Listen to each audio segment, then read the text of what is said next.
you so much for joining in at the reading table here on Facebook. I'm talking to my camera for YouTube as well as Facebook. So please let me know if you got the invite. I'm going to text her or send her a DM right now. It showed me that I can do it, so let's try it. Pamela, are you there? And actually, Facebook, are you there? Because it says I'm live, so I'm just going to keep on talking. This is Denise of Whitmore Reads, aka Niecy Shores on Face to the Book. So I'm trying to get in touch with Pam, the author of Smile Through It All. Here's her book, and here it is, Facebook. So she's actually looking for it. She just responded. So I've got some questions for Pamela. I read her book and I was writing all over my book. I got my questions ready. I got way too much in this book. So we're going to get into it. Okay, I hope. So let me know, Pam, if you do get the message. And she said she's looking for it, so I'm waiting. So while we wait, thank you so much for being here. If you hear some noise in the background, it just happens to be a day that my neighbors, moved out. And the apartment next to me is being painted and, cleaned up, I guess, for the next neighbors. And they're making some noise. So I'm apologizing for the music that they're playing now. If you can hear it. Hopefully you don't. I was just messing with my phone and recorded a short video to test it out and I didn't hear it. So I just wanted to apologize in advance. Okay. So Pamela, let me know if you get the invite and if you can actually come on. It says Pam Harmon Porter wants to join you on YouTube. So, okay. So what do I do? Hit yes. Okay. So yes. Allow. Okay. Allow. Okay. Yeah. Allow. So what do I do now? Accept. There it is. There's the magic word, add. And there's the other. And I think she's, okay, she says she's here. So I can't see you on video. So let me look at Facebook and see if I can, there you come. I guess I'm just rushing it. So let me look at my YouTube and minimize that and refresh my Facebook so I can see, oh, it does show live. So I just have a screen that says Pam Harmon Porter. I'm here, right? So you guys, if you can see Pam, I can't see her yet. So I'm pulling up my Facebook on my desktop to try to see if it's there. And I see. you Well, see I me? see me, but I didn't see you. Okay, so I can see me, but I can't see you.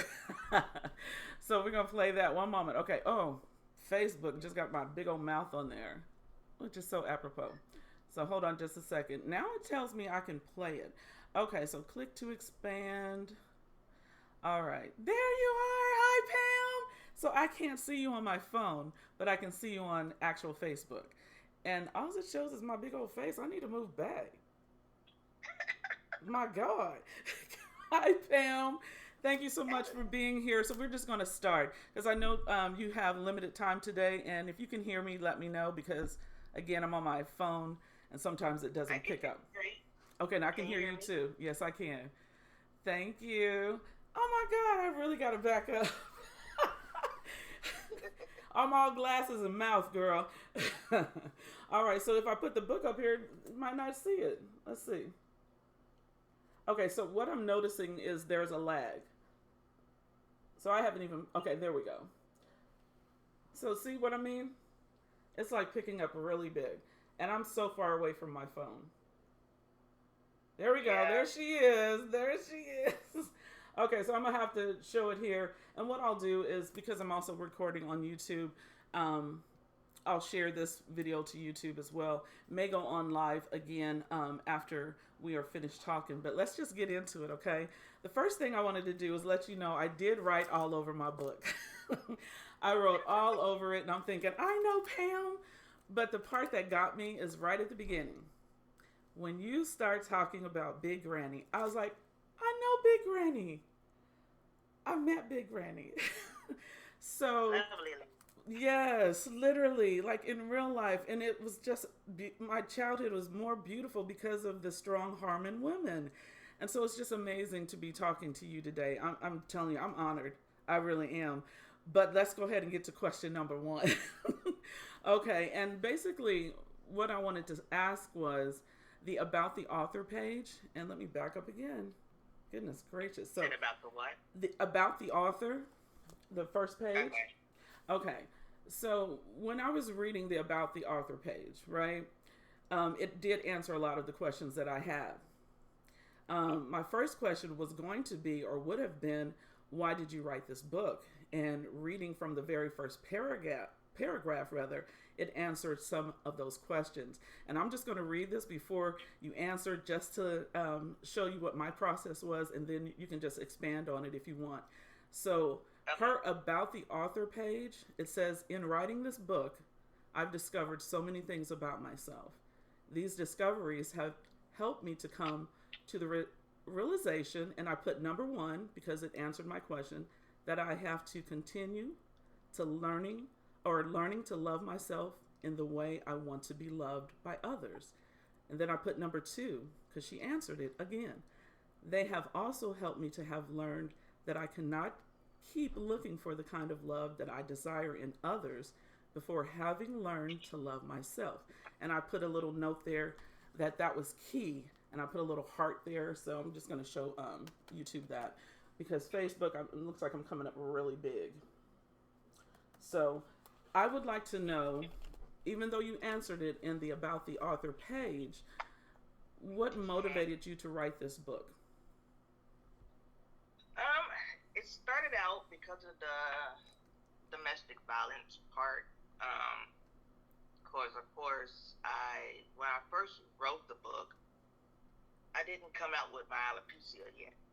Okay. And so, but since I had survived domestic violence in my marriage, of course, and I kept seeing others, women, go through either physical, verbal abuse and stuff, and I'm looking like, okay, let's try to help others. Yes.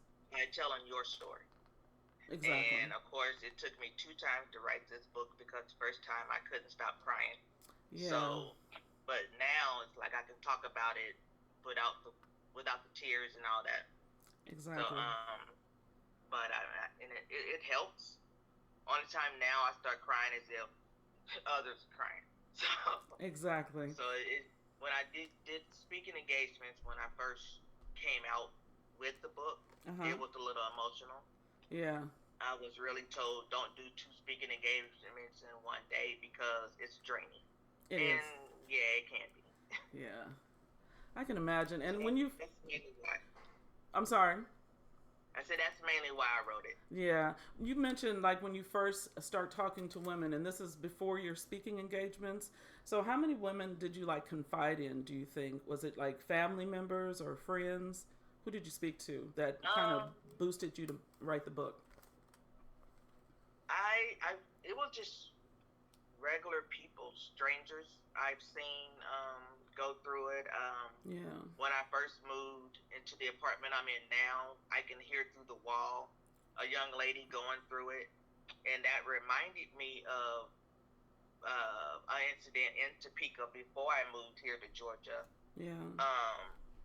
Which I wish I knew who called the cops for me that day. Yeah.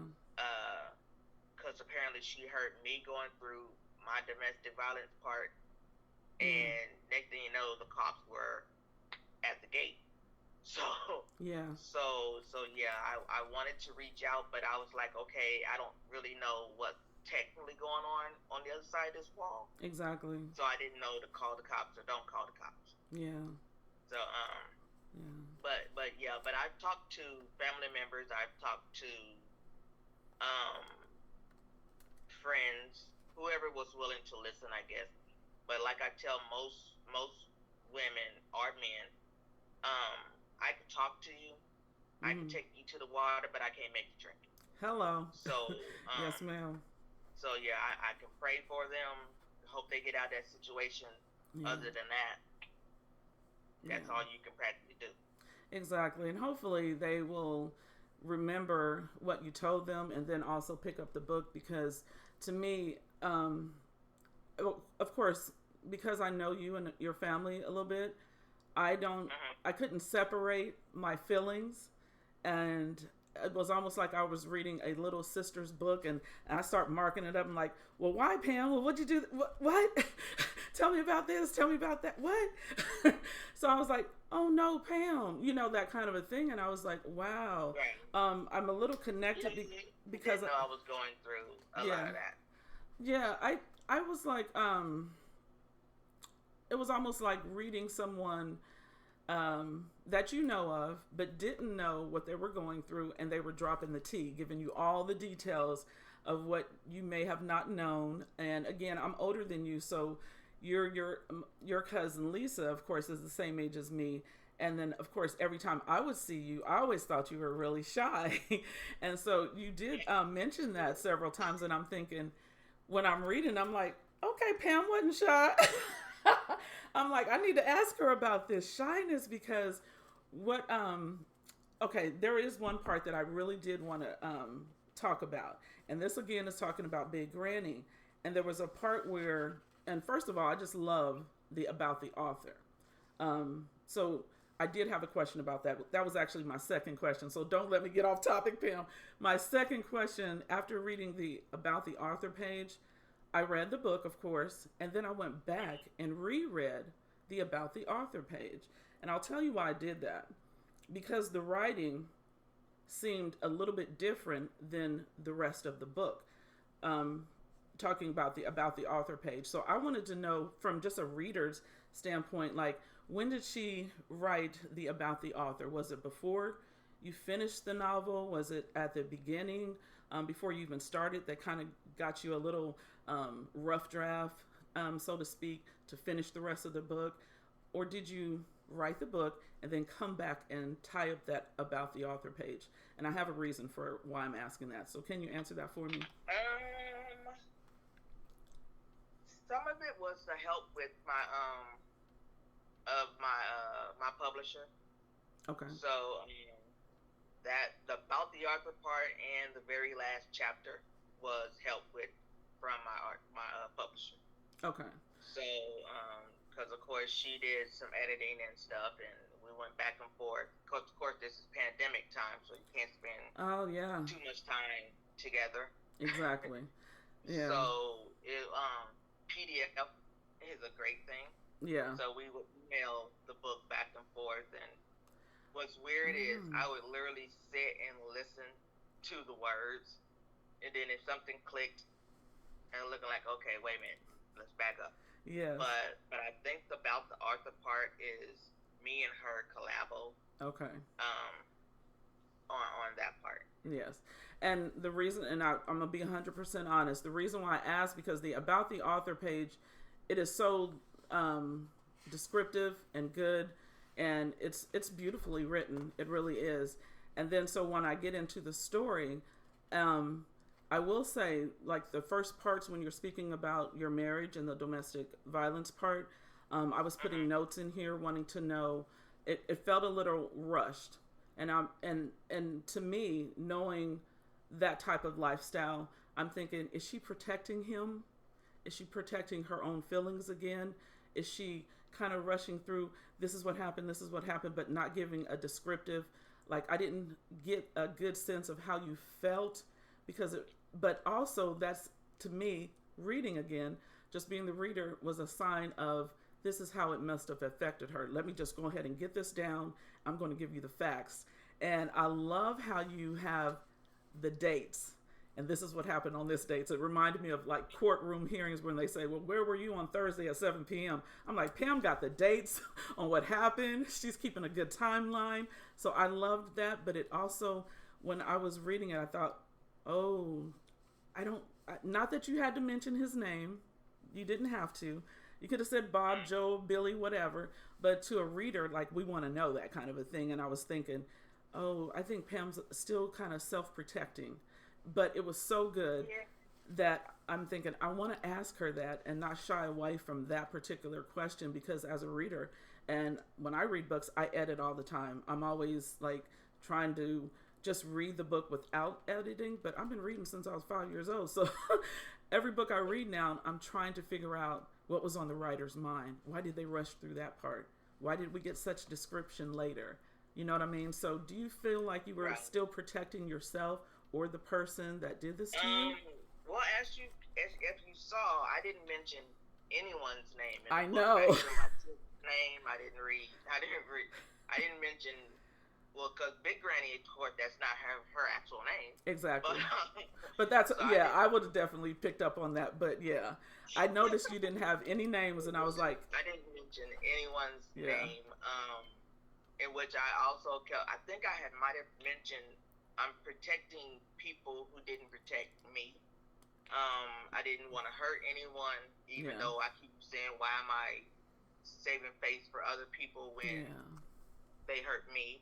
yes, So, but that's just the protector in me, I guess. I'm yeah, not real sure. yeah, I felt that anyone who knew me around that time knew who I was talking about. exactly. So now when So, this goes so out to the masses and say I didn't know, and because that's what I was trying, that's why I kept saying I'm trying to put the Pam that I know and her family that I know kind of out the window and just read the book. But then that kept coming up as my on my reader side was like, okay, if somebody that I don't know, when like I want my daughter to read this book, so I'm gonna be getting a copy for her, and I'm sure when I talk to my daughter Natasha, she's gonna probably ask me, Mom, why didn't she list their names or what, this, that, and the third? Because she always has really good questions. And we talk about books. That girl can sum up a book like nobody's business. And so I can't wait to talk to my daughter about this. So I'm glad you wrote it, but I'm also going to come from a different point of view than she will. So I'm so anxious to talk to her about that. So I'll be getting another book, Pam. That's all I'm saying. But I'm glad you answered that because I felt like you were protecting and that shyness or whatever, and then just kind of knowing how caring and loving the Harmon women were to me. Because I'm telling you, Lisa, I was at her house so much that some of my upbringing is raised by Miss Harmon. I mean, when I stood up in church to go get baptized, the person that jumped up out their seat and walked with me was Mrs. Harmon. So, you know what I mean? So I'm connected in a way that my daughter won't be. So I'm anxious to find out what she thinks about that first part. Did she feel the same thing I did? Like, oh my goodness, Pam, she's protecting herself or she's protecting these people by not naming them. And she could have given fake names, but and whew, believe me, I mean that shyness, unfortunately, is still stuck in me. yeah, yeah. So I mean, I hate that part of me, but No, don't. I don't know how to get rid of it. Well, I don't think you need to get rid of it. One thing about my depression, because I have anxiety and depression really bad, and some days when I feel my depression going really strong, I just embrace it. I know that it's going to happen. So what do? I go ahead and get them sweets, get my book, keep in my pajamas, and lay in bed because I ain't got time for nobody else. So when you Right. experience those shy moments, it's like just embrace that because those shy moments also made you bold enough to write a book. And there is another part in here that I had a question about. You had mentioned that in school you weren't popular, or at least I don't think I was, is what you said. And so let me go to that part. It was so I was like, Pam, she's being shy again. But what I loved about it was there right after that. There's this very bold thing that you did. So I hope I can find it, Pam. But you know what I'm talking about. There was this part in this book where you said that you weren't popular in school. At least I don't think I was. And I wrote, how could you not know you're not popular? Because I kept thinking, like when I was in school, definitely your cousin Lisa was popular. She ran track, she played basketball, she did all these things. Everybody knew who she was. Everybody knows who Stephen Massey was. That's like we're cousins. We call each other twin. Everywhere I would go, they go, "Oh, you're Stephen Massey's little cousin, or you're Smitty's daughter." But no, I'm not. Those are my siblings. So everybody in Topeka, you know how you know those people. And I'm Right. thinking, Pam has a popular last name and family connections, and for her to say that, and then right after that, you mentioned you're in the talent show, you're dancing, and how your mom, that was the last time your mom saw you dance, and then the fashionista, or was it the competition Yeah. that you were in? I'm like, see, this is what I'm talking about. She is a good billboard person for shy girls who may not want to try things because you do find your boldness. You do find what I see in your beautiful bald head and your red lipstick and your boots. Okay. So there are moments that things that you do that I couldn't do where my shyness comes up. So I say embrace it because it makes you bold in other ways when you're ready. You don't have to be 100% that way out loud all the time. Just embrace it because it gives us things like this. So I just wanted to say that because when I was reading that part, I'm like, Pam, don't be shy.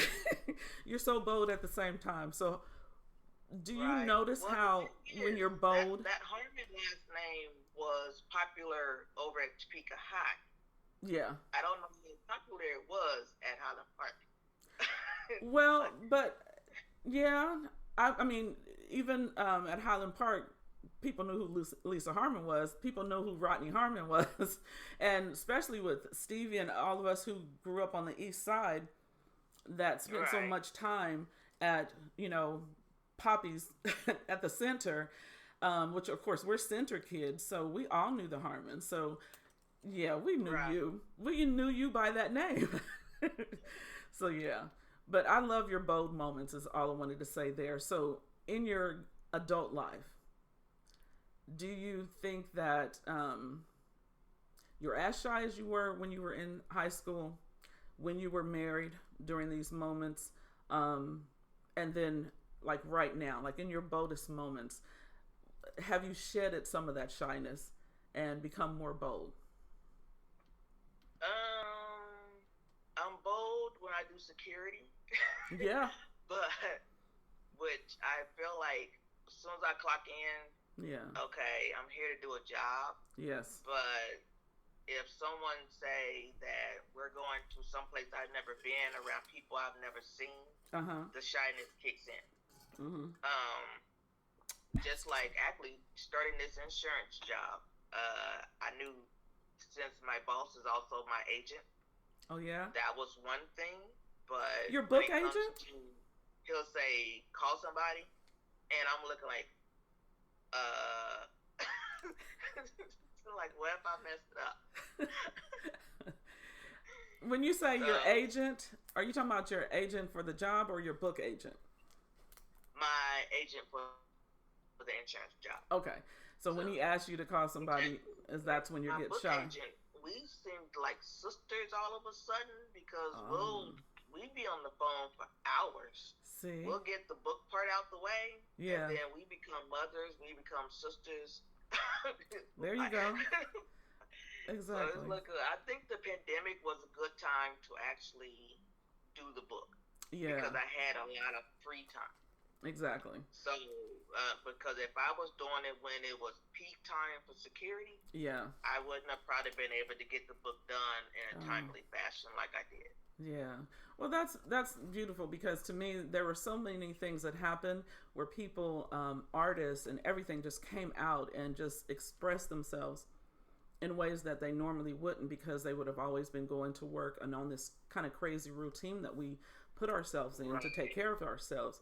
And I know one thing about the pandemic. I had every intentions on trying to get the book out. Definitely. I was about to become a workaholic to get the book out. Because, I'm looking like it's time. It's been sitting on my computer for 4 years. I need to get the story out there. Exactly. Plus, like, it was her idea to put this bald head on the front of the cover. I love it. Because technically, the picture that was supposed to be on the front of the cover is actually inside the book. Okay. I was going to put a picture of me with a wig on the front, and then without a wig on the back. But she chose to put it inside the book. Okay. So, I think that was a good choice, too, because I think the picture you're talking about, I remember that, Pam, at least in my mind. It reminds me of your family. I remember those curl days. Everybody had an afro curl. So I remember that. I'm so glad. Yeah. And then there's another picture in here, too. And I really love that one, too, the July 13th. I'm telling you, I really enjoyed how you had this timeline. That was the day I came out being bald. Yeah. Even though I was bald underneath those wigs for a long time, but nobody never knew that I was. that was an emotional day because I posted a picture on Facebook and went about my way. Yeah. And when I came back and saw all the positive posts, I sat in Exactly. my hotel room in Miami and just bawled.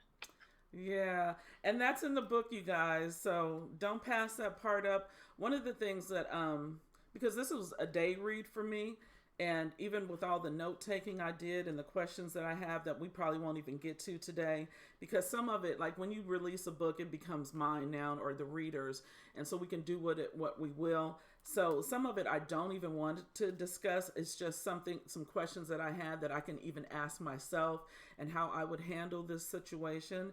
So I really like that. And then, of course, some of it I just might talk to you in the DMs about. But there was a point in the book where I did write on it. This is the part where you just fall in love with Pam and you want to know her story. And I actually put in here, and I did want to ask a question about it because the ending of it, and I won't give the ending away for anyone, um, and also the beginning. But there was a point where I said, "Now this is the Pam. Now I'm excited all over again."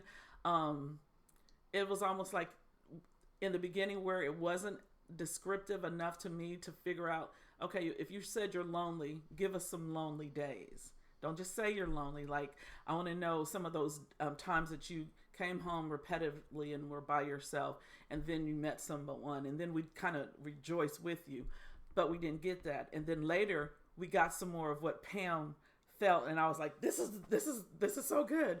And I was wondering, like, it's a short book to me because I love me some big books, but I wanted to know because this is a perfect outline for a really good 350-page book, Pam. If you like went back and just fictionalized it, had you ever thought about that? Maybe fictionalizing the story. You've already wrote the truth. Now fictionalizing this same story and giving us more of when you met this person and the fun that you had and when it went wrong, and just all kind of moments in here that I was like, oh my gosh, she's got a really good formula for, or a start to, an amazing literary book that is could be 350 to 400 pages. Like, have you discussed that maybe with your agent or thought about that for yourself? According to my best friend, she says I have 5 stories in one book, which means that I could take some of these chapters and Yeah. expand on them to Yes. make a whole nother story. Yes. I thought about making one of the chapters a second book, Mm-hmm. but then of course that story involves a third party, Yeah. and I didn't want to, I guess, tarnish that third party's part, I Yeah. guess. Yeah. Um, but it's almost like I'm saying I'm surviving because I've never been through a, how do I say, uh another woman type thing, even Yeah. though I'm just friends with this person. So Yeah. to go through what I went through for 4 years Right. with this person, I'm like, wow. I didn't Yeah. know how to handle it. I saw parts of myself that I didn't even know existed Yeah. until Exactly. that situation. Yeah. And so, because of the fact that I kept documentation Mm-hmm. from that situation, I'm looking like, okay, that could be a whole nother story right there. Exactly. Um, that a lot of people, I'm sure, can relate to. Yeah. And So, even like if you're not telling the, I mean, you already have the basis for the story and you don't want to put somebody else in it, like with all their factual parts. You can fictionalize, I mean, half of the books that are on the shelves that are fiction and win Pulitzers and this, that, and the third come from an actual factual place. That's why I'm right, thinking you could literally fictionalize that person's, and I don't just stretch it out of the imagination because yeah, I agree. You've got several books here, but this is an outline for a good. Even though, like I said, this is nonfiction, but I would love to see a rewrite into a full out novel because I could just see like the I mean, I want to see more of it. And just stretched out version of the book, because you got the meat and bones right here for it. And not to say forget them other people, but you can fictionalize other characters to still fit in the story, to expand what happened on this night, or what, you know what I'm talking about. But I would love that. I just, when I read a book and I'm thinking beyond the story, I always ask the writer, are you going to come out with a second one, or will there be a rewrite of a fiction book to turn it into a novel? I ask those same questions to other writers, so I wanted to make sure we got that answered for myself and anyone else who might read this book and think, I think she needs to write a bigger book. I think she needs to tell more of the story, that kind of a thing. So what next is on your writing table? So are you already working on another book? Is one already finished? What's next? So far it's all just in my head. I guess because I'm dealing with a lot of other stuff that I haven't sat down and thought about just writing. Yeah. There are some days where I feel like I should just sit in front of the computer and just let my fingers start going. Yes.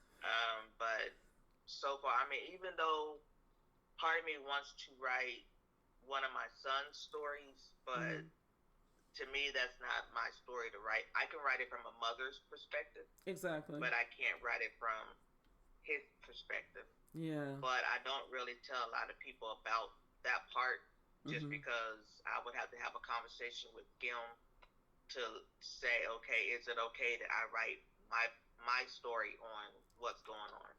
Exactly. And there is I'm sorry, we got a here. I keep thinking about it, but again, there's just a lot going on up here. Exactly. I'm sorry, we have a lag, so sometimes when you're speaking, I'm speaking, so I'm not sure if you're hearing that too, or if it's just my side of it.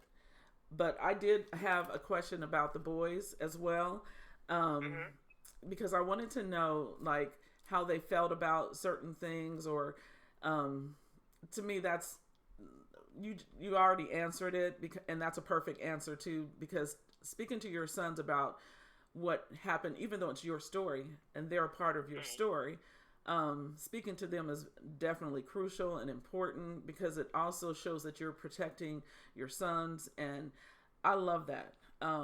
But that already answered my question. So when I was writing all over the book, I was writing about the sons, and I kind of wanted to know more of how things were affecting them, and just your kind of day-to-day relationship with them that we didn't get here, because again, this was your story. So a lot of it, especially with nonfiction and memoirs, sometimes it gets surface level because we get so much of your story, because that's what it's supposed to do.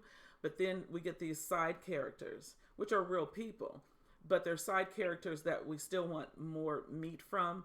And I was like, well, I gotta know. I want to know about the boys. I want to know how they felt. I want to know this, that, and the third.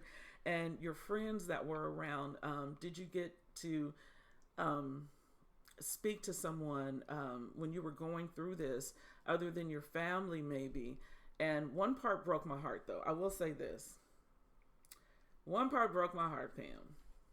When you said that you were at the hospital with your baby, and you were there alone.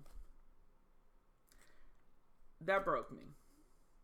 And I wanted to know, like, I wasn't, like, it was hard. It was like I was asking, like, I wanted to pick up the phone and go, why? Why? You know what I mean? It was like I got in mama bear mode, like, why was she there alone? I don't care what's going on and who you don't like on his side of the family, this, that, and the third. But that's what happens when you're reading a book. But then when you know the person, you go, wait a minute, why? Why was she alone? Why was this experience why did it have to happen that way? Like, and then I went right back to that feeling, like now I understand, like the absence of Big Granny in your life. I know she would have been there. You know what I mean? So I just didn't get that part, and that kind of broke me a little bit. And so for people that don't know you, when they get to that part, like that's why I wanted my daughter to read this, is like, how did you feel when she said she was in the hospital by herself? And I know my daughter's going to be honest. Knowing my daughter, she's probably going to cry too. So what was going on? Can you expand on that? Or you don't have to if you don't want to, but can you expand on that feeling? I'm going to assume you're talking about the second child, because there was a lot of people there for the first one. Yeah, it was the second one. I'm not real sure. I guess mainly because he was born at 5 a.m. Mm-hmm. And I don't know what was going on in everyone's lives around that time, because this would have been in '94. Okay. But there was also some people, I don't know if they liked or didn't like my ex-husband at that time, because of course the domestic violence part had started already. Okay. It actually started a week after we got married. Oh wow. Unfortunately. Yeah. But also in the parts of asking how my boys felt or feel, they, in the back of the book, there is a part that called Friends and Family. Yeah. Both of them left a message or showed their views of me, which I thought was weirdly weird that they almost said the exact same thing. Yeah. But they were not around each other when they both wrote it. Oh wow. So, which of course a lot of the Friends and Family parts made me cry, because that's showing me how people see me. Exactly. And so I said, well, dang, I actually am a good person. But yes, you are. Co-workers, actually, three of my exes technically wrote in that book. It wrote a thing for me. Okay. Okay. So the only two that's out of the 5 relationships I've had, the ex-husband and my very first boyfriend are the only 2 that's not in there.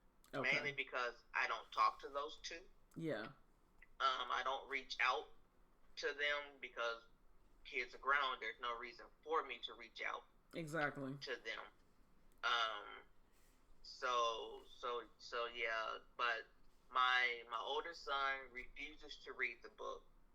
I guess because he felt he's lived the majority of it. Yeah. His girlfriend attempted to read some of it to him, but she couldn't get. I think she got 4 or 5 chapters in, and he didn't want to hear the rest. Yeah. The younger son actually read the whole book. He got a little pissed off about it. Yeah. But I understand. Yeah. About it. So. Definitely. But they're very protective of me. They both are now here in Georgia. Okay. So yeah. Yeah. Awesome. Well, I did have a lot more questions. I know we're at 37 minutes and you are at work as we speak, so I didn't want to take up too much more of your time. But do you have some time? Okay, cool beans. We can go farther. Okay, good. All right, so let me also go to, I'm at a page where it's on December the 5th, and this is where I thought it was a really good build-up. You were talking about, he told her she couldn't pick his friends, but I guess she thought since, I'm sitting up here and you gone, since he wouldn't let our friendship go, she takes matters into her own hands. I had just gotten back from visiting a friend in Baltimore. So basically, I think I wrote, it was a good build-up because I was excited to, I wanted to see you win in a relationship. You know what I mean? And some of the expectations that you may have had with, how you meet somebody and things are good. And so you mentioned those type of things in the book, and then kind of how when things go sour or if the guy isn't being the same anymore. So it kept me hoping. And that's why I was like, at the end of the book, I was like, she's got to do another book, because now I want full circle, moments of Pam being happy and getting exactly what she desires. I did enjoy should I talk about it? Because I don't want to talk about all the relationships, but there was the relationship where you and the guy stayed friends. Like you guys were friends in the beginning, and then after things were over, you still wanted to be friends, even though he had moved on. You guys were adamant, very adamant about staying friends.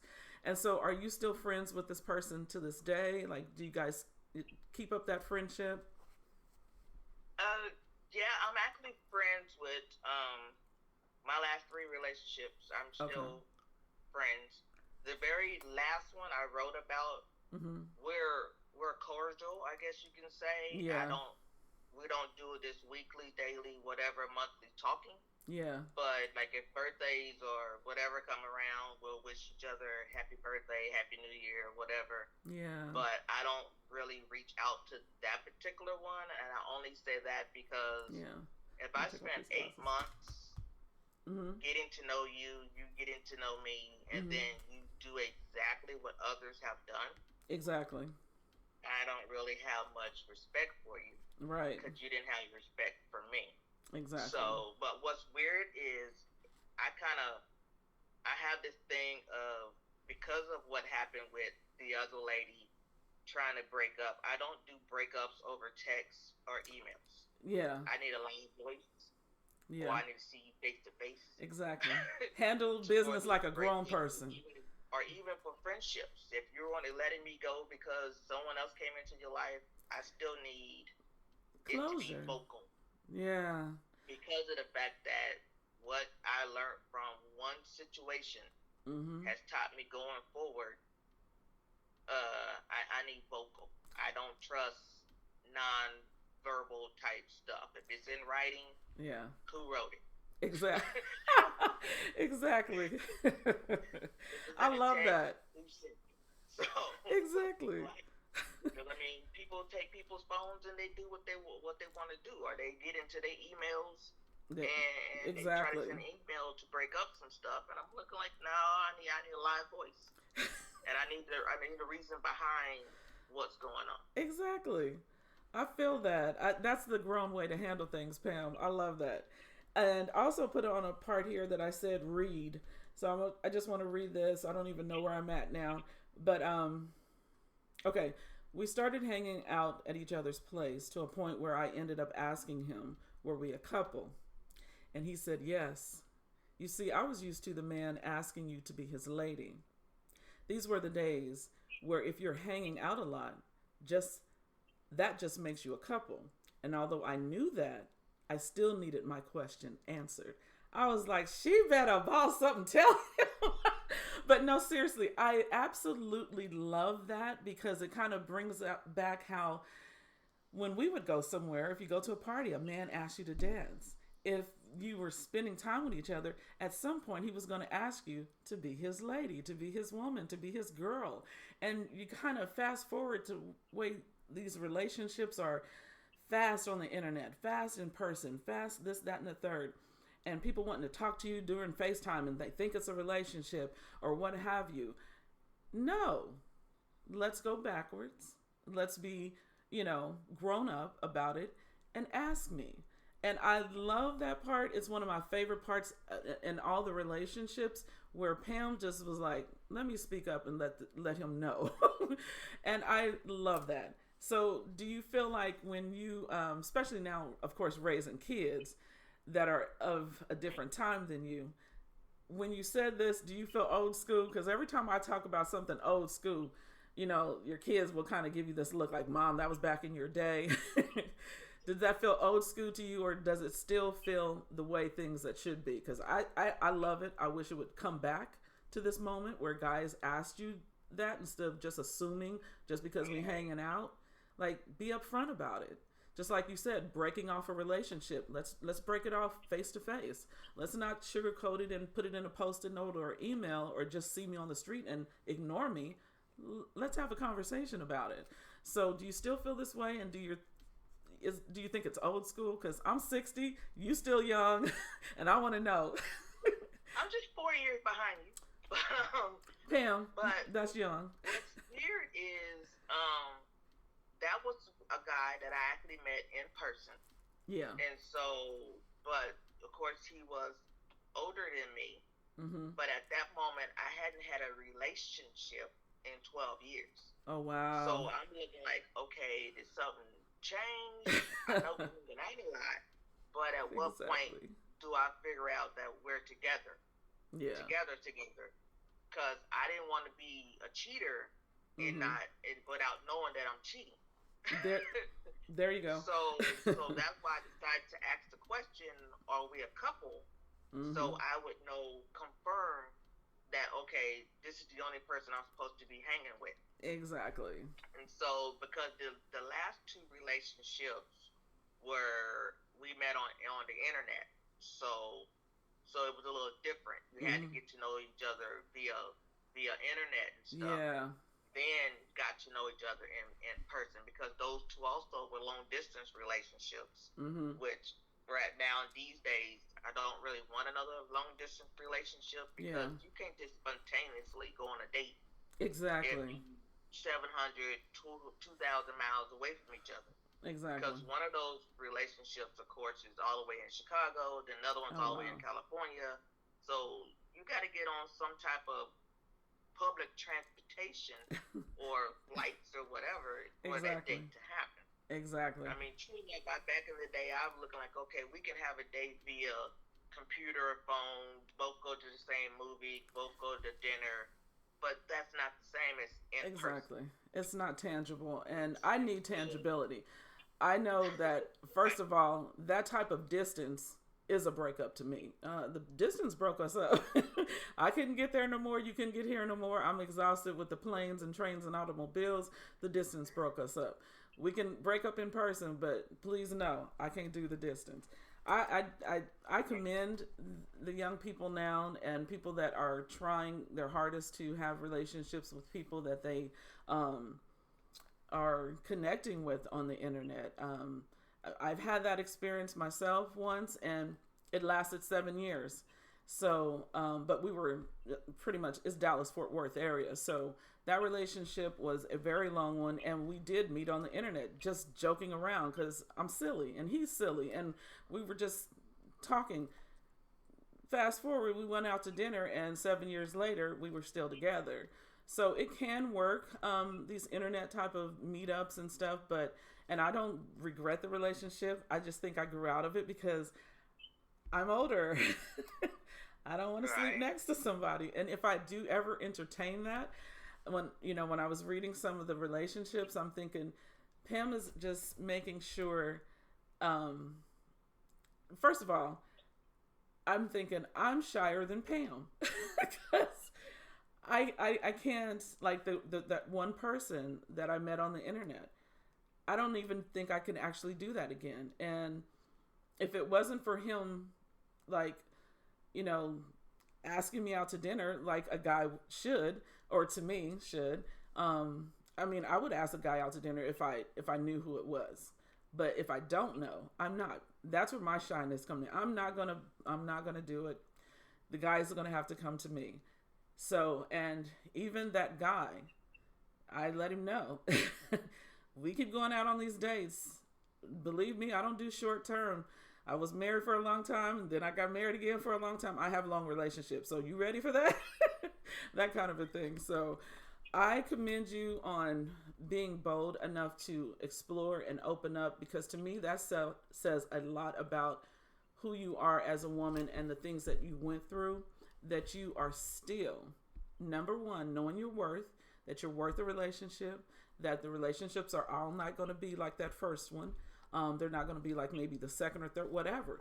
That we keep on going and we keep on wanting to be loved and we keep showing up for ourselves and embracing the things that we need as people. I mean, humans need humans, and people can say, "Oh, I don't want to do this, that, and the third." Yes, you do. You do. You do want somebody, and I just want to commend you on that because it has helped me to go. You know what? Maybe I should try again. You know what I mean? And if I just get a friend, then that is good enough because I'm always by myself.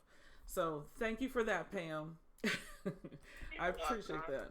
I mean, Seriously. even now, I've been single ever since that last one. I've been single for Hmm. 8 years now, so I Yeah. don't I don't like it. Yeah. but I'm not gonna just sit at home and mope the whole time. So I mean, Exactly. there've been plenty of times I posted where I'm my best date because I keep not wanting to just sit around and do Yeah. nothing. I love that. Like, I love that. You're your best date. I know one of my biggest and best dates is just going to, I literally will read a book in a bar, Pam. I do it in Dallas all the time. I will go to a bar just so I can like people watch because I love people watching. But when I'm engrossed in a book like this or anything that I want to read, and just to be around people sometime because I haven't been in a relationship in years. I don't even know how many. Oh my God, it's 2025. So it's been a long time, Pam. And I will literally just enjoy my own company. So I love that you are your best date. And that pretty much wraps it up for me because there were so many things that I wrote about in the book. And as you can see, I marked it up really good. I marked it with marker. I got tabs on it. And I really enjoyed doing it.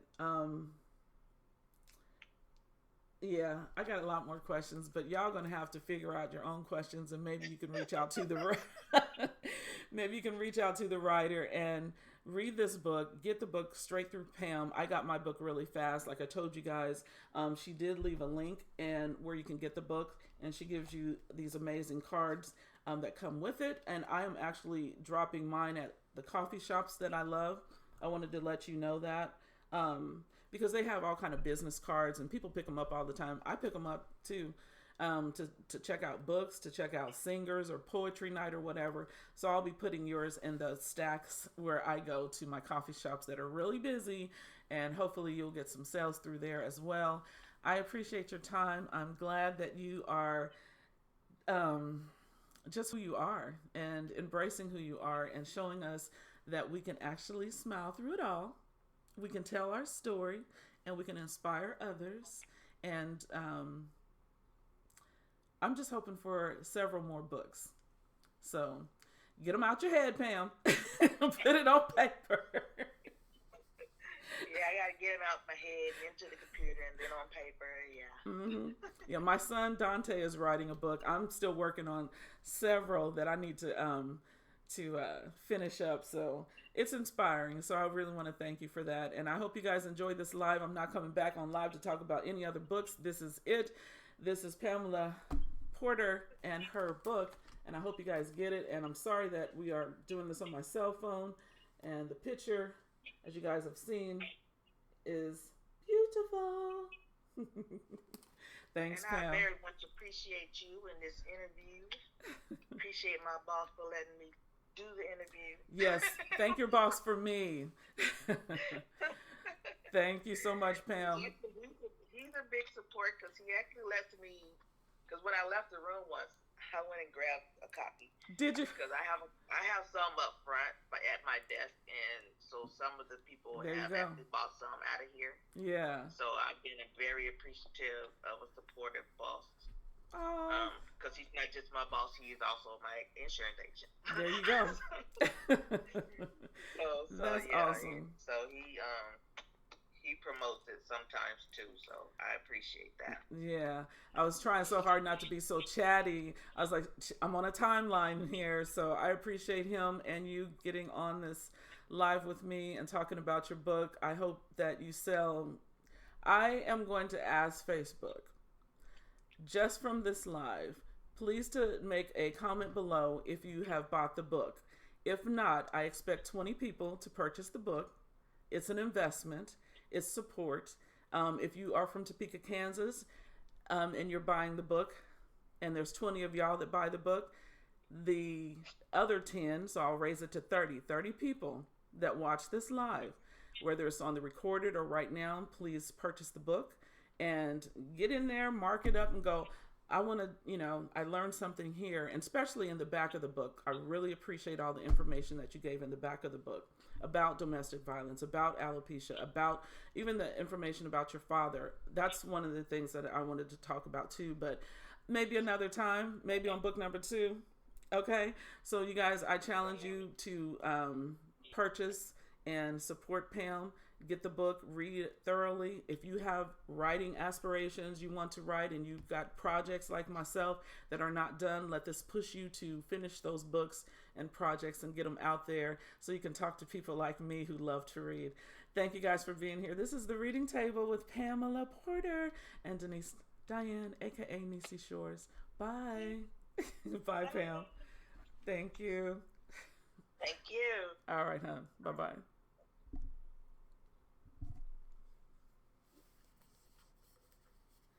I think we're done.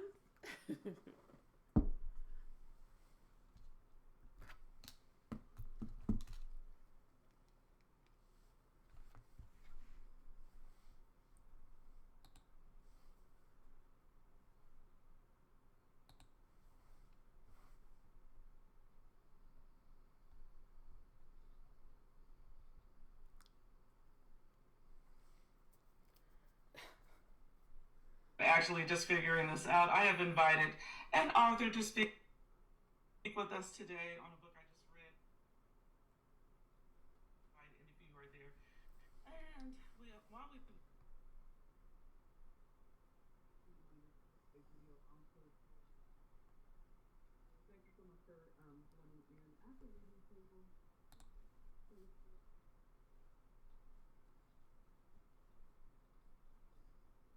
let me know if you can right now.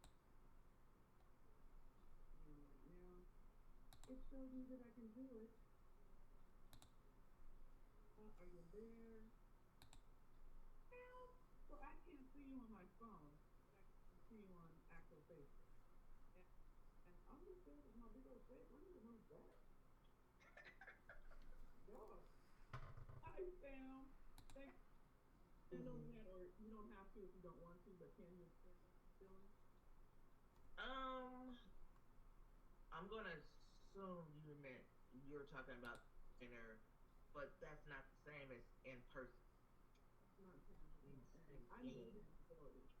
I know that, right. First of all, that type of distance is a breakup to me. The distance broke us up. I couldn't get there no more. You couldn't get here no more. I'm exhausted with the planes and trains and automobiles. The distance broke us up. We can break up in person, but please no, I can't do the distance. So I love that you are your best date. And that pretty much wraps it up for me because there are so many things that I wrote about in the book. Mm-hmm. I marked it up really good. I marked it with a marker. I got tabs on it, and I really enjoyed doing it. Yeah, I got a lot more questions, but y'all gonna have to figure out your own questions. You can reach out to the writer and read this book. I'm still recording. I got my book really fast. I could tell you guys. I cannot believe how close I was on Facebook. My huge behind face is just sitting there. I'm like this big. Like, let me show you. This big on Facebook.